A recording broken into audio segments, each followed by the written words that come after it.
4 öğrencimiz var. 14 öğrencimiz dikişe yönelik mesleki eğitim görüyor şu anda. Özellikle giyim, üretim, teknoloji alanında. Bunun içine farklı alanları da katarak geri dönüşüm üzerine de çalışmalar yapıyoruz.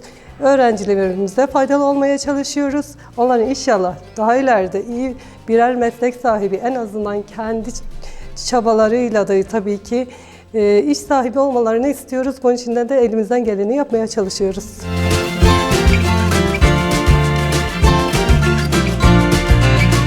İki aydır bu kursa geliyorum. 2 aydır hocamızla tanıştık. Çok da memnun olduk. Hocamızdan çok da razıyız. Bize çok da fazla katkısı oldu hocamızın. Mesela biz bayanlar elimizde olan ürünleri getirip değerlendirdik. Kendimize kıyafetler diktik. Çocuklarımız olsun, eşimize, dostumuza olsun kıyafetler diktik. Mesela bunun da belli bir sınırı var. Hani imkanlar dahilinde getirebildiğimiz oldu, getiremediğimiz ürünler oldu. Sağ olsun hocamız da kendi tanıdıkları çevresi olduğu için gidip bize geri dönüşüm üzerine gelinlikler, nişan kıyafetleri, temin edebildiği ürünleri getirdi sağ olsun.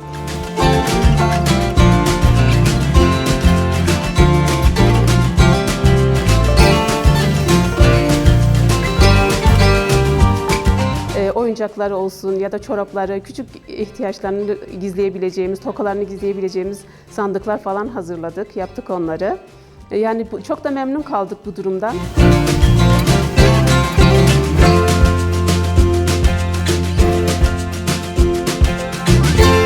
Geri dönüşüm ürünleri yapıyoruz.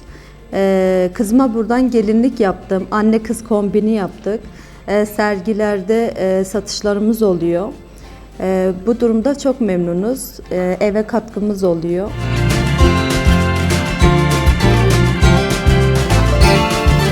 Öğrencilerin maddi durumları genelde çok iyi olmayabiliyor ve bu yüzden de malzeme temininde sıkıntı yaşıyorlar.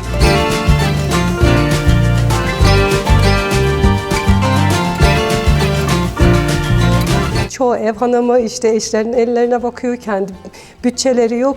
Biz bu durumda ne yapabiliriz diye düşündük. Sağ olsun bir işte gelinlikçi arkadaşım var ve onların daha önce işte kullandığı ve şu anda kullanamayacağı, çöpe atılacak gelinlikleri biz aldık. Bu şekilde hem çocuk kıyafetleri, etekleri yaptık hem de oyuncak bebek yapımında kullandık ve oyuncak bebek yapımı çok tutuldu. Hatta biz bayağı bir sipariş aldık ve o öğrencilerimden birkaçı hayatında ilk defa kendi parasını kazandığı mutluluğunu yaşadı.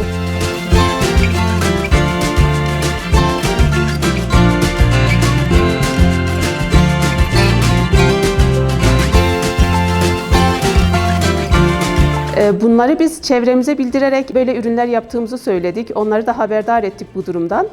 Onlar da görüp beğendikleri için bizlerden sipariş etmek istediler, sipariş almak istediler bizlerden. Biz de yaparak bunları ev ekonomimize katkıda bulunarak kendi maddi imkanımızı biraz daha genişleterek çocuklarımızın okul harçlığı olsun, kendi ihtiyaçlarımızı kendimiz sağlayabilmemiz için satıyoruz. Çok da memnun kalıyoruz bu durumdan.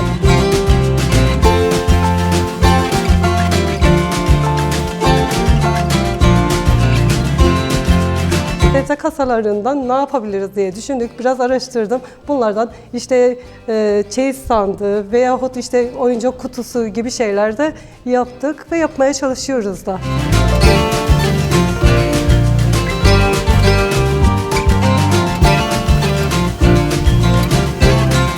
Benim amacım buraya gelip mesleği öğrenip, hocamızdan mesleği öğrenip kendime ev katkısında bulunabilmek için bir terzi dükkanı açmayı düşünüyorum.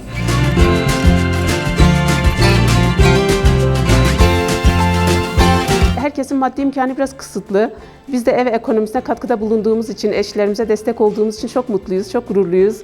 Kendi ayaklarımızın üzerinde durduğumuzu kendimize ispat ettik, çevremize ispat ettik, belirledik bunu. Sevinçliyiz yani.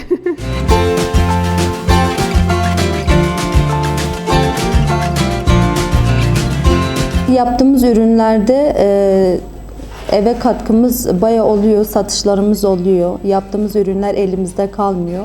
Yaptığımız zaman belediye tarafından biz ürün bekliyoruz. Zaten geliyor bize. Bazen de hocamız getiriyor. Geri dönüşüm ürünlerinden faydalanıyoruz.